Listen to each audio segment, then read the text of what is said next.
Hey folks, this is Paul Sampson over at DataDash, and today is February 21st of 2025, and I hope you'll have had a great day as well as a great week as we're wrapping things up, because I've got a jam-packed video here for you as we go into the weekend, where I'm going to be covering several cryptos, including Bitcoin and Ethereum, as well as a few stocks as well. Now, this week has been relatively neutral in the sense of price action on Bitcoin. As we can see here, we've pretty much remained in this $95,000, $98,000 area for quite some time. And even though we've had a few news catalysts throughout the week that were thought to have maybe rattled the market a little bit more than it did, we had the Fed minutes released on Wednesday. We had the president speaking on crypto yesterday, and then we also had a little bit of Solana FUD earlier in the week, which we're going to take a look at the Solana chart today as well. But all in all, we basically have kind of ended the week remotely about the same as where we've been over the last few weeks here, trading at about $98,000 to $99,000 here for Bitcoin. So in today's video, I'm going to be taking a look at those several assets like we discussed.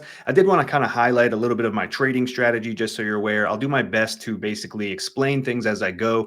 There are a few different strategies that may not be very common, but in my opinion, these are some very modern strategies, which I've come to grow to utilize and very much enjoy over the past few years. Things such as range data based on volume, which is something similar to what you'll see here. And once again, I'll kind of cover these as I go. This is where I'm utilizing tools such as the fixed range volume profile tool, which I'll show you where to find that in a trading view chart, and what it's basically the anatomy of this really breaks down to. I also utilize what's known as harmonic patterns at times, which are a sequence of Fibonacci's, which generally have a set list of rules as far as the ratios that they obey by, and then once a completed harmonic is in play, they have set target areas as well that are pretty specific. This is one example of where we saw Bitcoin trading into recently, and there are 3 set targets of this specific pattern, which once again I'll get into, 2 of which have been met, and potentially we have potential for a third one down here. Another key component to my analysis is what's known as a high time frame average of price, or pivot is what you'll see them listed as on the chart. And essentially what these are areas where utilizing time base sessions. So when you're looking at last quarter, there's an average of last quarter, average of price for Bitcoin, XRP, Ethereum, for stock market items as well. And generally what we see is when utilizing certain time frames, you will return to the average of the previous session in the following one. So, really good example of that is actually XRP, which, as many of you know, we topped off, at around that $3.40 area into the beginning of January here.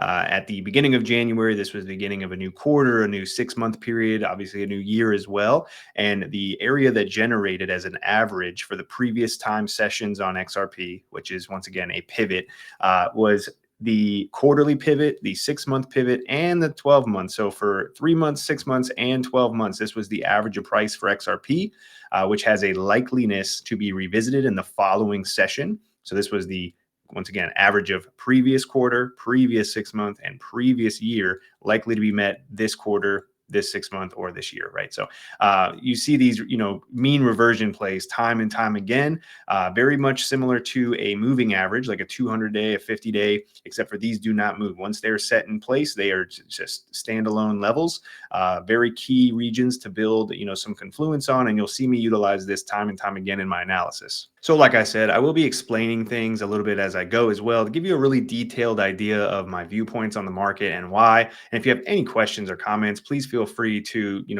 list a comment down below under this video. And with that being said, go ahead and grab yourself a cup of coffee, whether it's hot or iced, and let's jump right on into the charts. So starting off with Bitcoin here, we've been in a pretty sizable range ever since November at this point, pushing up into, basically the $90,000 area, up to the high at the moment of about 110,000, topping off on Inauguration Day on January 20th. So just about a month ago. Now, during this time, we've just simply been ranging around in this region, just basically just shifting from high to low, high to low. So you'll notice on here that I have one level really marked off at the moment here here for you folks, and that's sitting at about $87,000 for Bitcoin. It's just below all the lows currently in our range that we've been trading in. And the significance of this to me at the moment, which is just, a really high level area that I'm paying attention for, especially if we do come down to it in the near future here. But as I began in the beginning of this video talking about those high time frame averages, the average of price for last quarter for Q4 of 2024 was this level right here, sitting about $87,000. So once again, looking at this as a mean reversion play, where we see time and time again where the charts will return to the average of price. They will have that mean reversion is essentially what it is. This is that area for last quarter here. You also notice I have it listed as a shark target, and when we were discussing as well the harmonic pattern, which I'll be introducing to you folks, as we go here, and I'm trying my best to do as well of explaining them. But to me, they're really no different than looking if you never really have utilized some patterns in the past, right? Like a falling wedge, a head and shoulders. I think that those are very mainstream patterns at this point, and most people understand them. They're obviously very simple to identify. These take a little bit more work, and personally, that's one of the main reasons why I really enjoy utilizing them, as well as just building the confluence. It's not just that using one thing alone is ever a really smart idea in technical analysis, but it has really leveled up my trading over the last few years here. And one great example of that is this last little move right here, where we came down. At the time, for me, I was looking for a potential A, B, C correction right into our quarterly pivot area, because once again, this was as we were into this current quarter, which I was looking for this level to be met. This would have made sense to have an ABC correction, a little lower low, and then we would see a rise back to the upside. However, at the time, I had to be aware of the current price action where we were. I saw this move unfold basically where we came down and we swept all the lows, going back all the way, several weeks, but at least taking even previous month low. This is January and this was December. And then we came back up and reclaimed that level. And generally, when you see that, you get, you basically run it back to the high side. And then for me, I was looking for a potential harmonic play, which anytime I see a W formation or an M top, usually there's a harmonic pattern that is actually unfolding. So in this case, this is what is known as a bearish shark pattern. It's a reversal pattern. Generally, you see it at highs of the move. So for this to come into all-time highs and to be putting this in, I was very aware that this was something I'd be, noting for sure. And then to see a breakdown, the targets of this pattern are as follows. It's the 0.5 Fibonacci retracement, which I'm just pulling a Fibonacci tool, which I cover the Fibonacci tool in detail in one of our previous videos a few days back. But I'm basically just pulling a Fibonacci retracement from this low point here up to this point right there. So basically looking at this move right here and then looking at how much we could retrace, basically from start to finish there. And breaking that down into fib levels, this would be the 0.5. The 886 is the next target. And then the final level is the 113 extension. So for this specifically, right, we saw, essentially we topped off. We had the move. This was actually when we came down to the 0.5 originally. This was on the DeepSeek news. Got a little bounce from there, came back down. And as soon as you lose the 0.5, there's no gold pocket support on this pattern. And generally you go right to the 886. So that is exactly where we came down to. This was on the tariff news, or at least one of the first few tariffs that we saw a couple of weeks back. And since then, we've just been ranging around in this region, right? So for me, this is the key level at the moment, this 99,500, basically that 0.5 Fibonacci, for us to get back above, for any more upside. Otherwise, while we are living below this on a daily closing basis, meaning that if we're closing daily candles below 99,500, this is just ranging activity. And ultimately, I anticipate a move down to our final level, which is around that 86,000, which would also fulfill our quarterly pivot, our high time frame average price from last quarter, likely to be met this quarter. And then I've also marked this area off with a 382. And the reason I've done that is, once again, going back to the Fibonacci retracement video that I did just put up a couple days back. Please be sure to give that a view. It's only about a 12-minute video.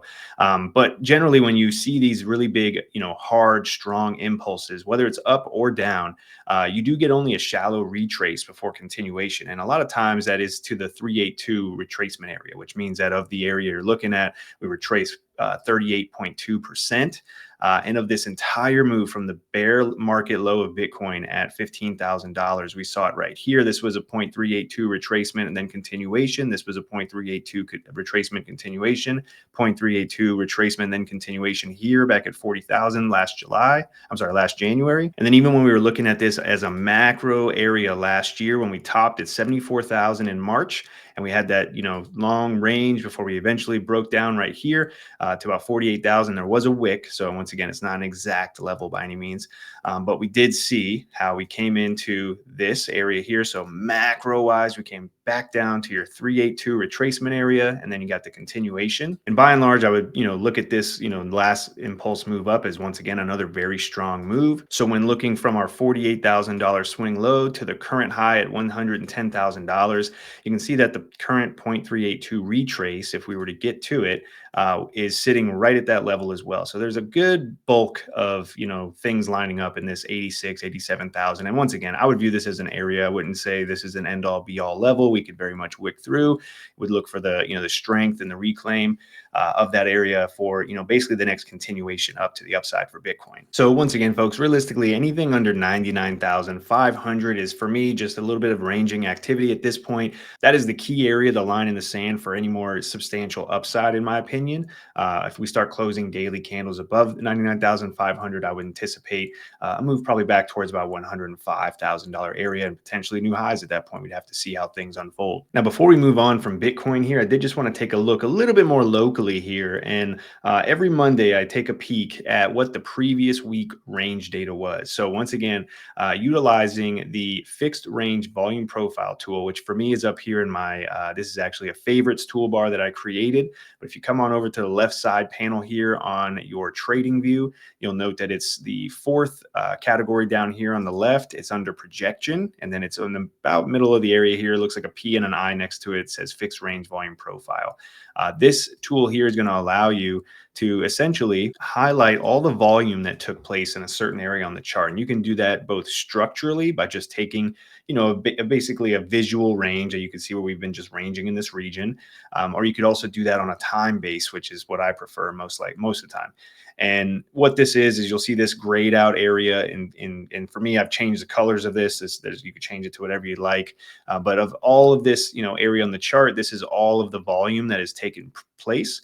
The highlighted area is 70% of that volume, which is known as the value area. I'm going to go ahead and mark off basically the value area high and the value area low, right? So these generally are coded by VAH as value area high or the VAL as value area low. Once again, it's just basically your range high and your range low. And then these areas here could be viewed as almost like the RSI, where you have overbought territories and oversold territories, right? Where you're kind of deviating that area. Also at that time, we'd be looking for breakouts, and things of that nature. But yeah, that's the value area sitting here. This white level that's protruding out right here is the highest area of volume that took place during any given range. And that's known as the point of control. So in this just, little example here, you can see that all we've pretty much done over the last few weeks is just go from range low, range high, range low, range high here. One last thing I want to point out, basically of the anatomy of a range at this point, is that you'll see a lot of times on my charts something that's marked with an NPOC, and that stands for naked point of control.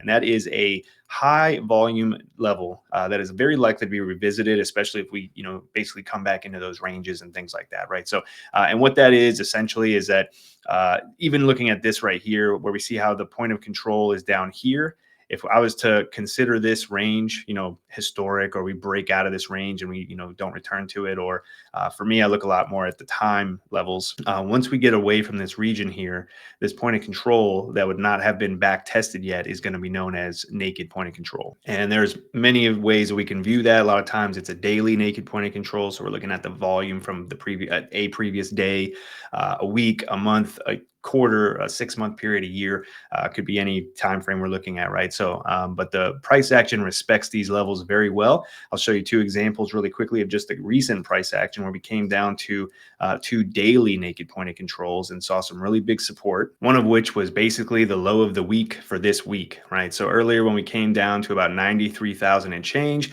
there was a daily naked point of control left over from last week, essentially. We made our way down to this. Once again, as anything, it's not always just one level that makes for great technical analysis. You'll want to see some confluence around it. And one thing you'll constantly see me highlighting, especially when we begin the weeks on Mondays or any other time of the week, is that once again, I'll take a look at the previous week ranges. So this is exactly that. This is last week's range that I pulled up right as we closed the week on Sunday nights at 7 p.m. Eastern.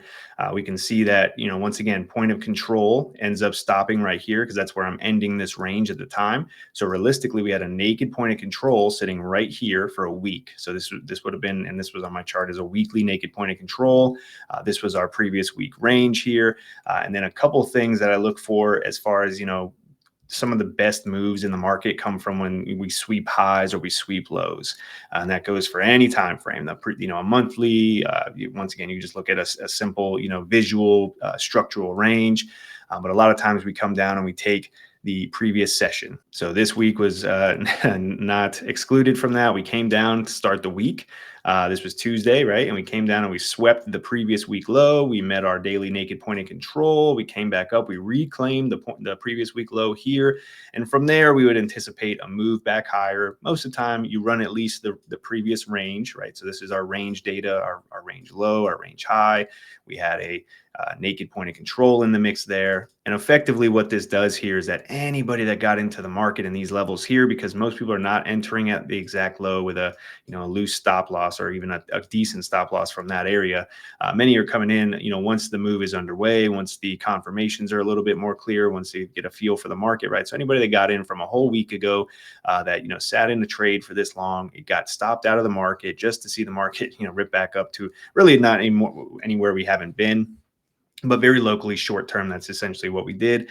And I wanted to showcase more so the naked point of control, just the respect that it has. And that's just one example. Another really good example of it, just while we're taking a peek at this, is if I look back in this time frame here, this was when Bitcoin was trading at about $60,000. This was in September, October of last year, right? And this is actually where we had a really nice A, B, C correction before we continued on and up.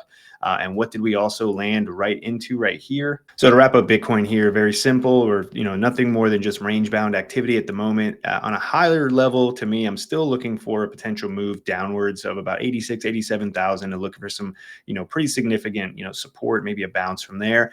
It's not too far from where price action has already been. It's only about a 2% move off of the low from 91,000. And if we don't get it, then we don't get it. The shark pattern has hit two of the three main, target areas already. By and large, that could very well be it. But that is a region that I'm very well aware of. And then 99,500 is the key area I'm looking for a daily support flip for any more upside on Bitcoin. So I want to take a look at the ETF inflows and outflows as well recently for Bitcoin and Ethereum.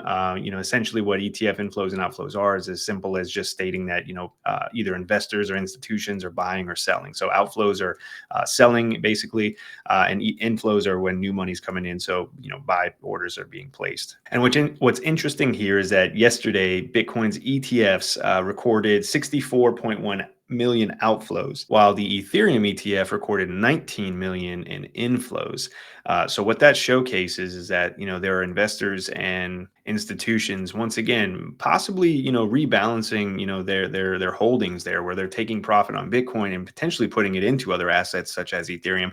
Now, to be fair, Bitcoin has outperformed Ethereum in the latest few months here, and even potentially over the year. And Ethereum is at a lower level, so it would make sense for someone to take profit from the asset that has been performing better, and then allocating that to an asset that is at a lower price action. Now, this is very interesting to see that ETH is getting a little bit more of an inflow at this time, because if you really look around, the sentiment in crypto is that ETH is a dud. It's not going to do anything. It's done for. We're not going to get an altcoin season. My opinion is quite the opposite. I think that, and I love to see that sentiment personally, just as an investor, because generally when the herd and the echo chamber, the mindset is thinking one way, even if it's 51% one way, generally we see quite the opposite. So not only that, but there's also technical indications and reasoning why I anticipate Ethereum to actually start outperforming, especially Bitcoin in the near future, as well as just the altcoins as a whole to see a sizable rally. Now, Ethereum by and large is probably one of the most ranging, cryptos on the market to date, right? So we've been just about between $2,000 and $4,000 ever since January of 2024. So just a little bit over a year here, with sizable 50% retracements each time we approach that $4,000 area. Now we saw a sizable drop recently here as we approached right about that $2,000 level here. For me, looking at this, I'm viewing it as anything else right now that's just been range bound. We're towards the lows at the moment. Could we take another stab at the actual low area, about 2,000 and potentially even below?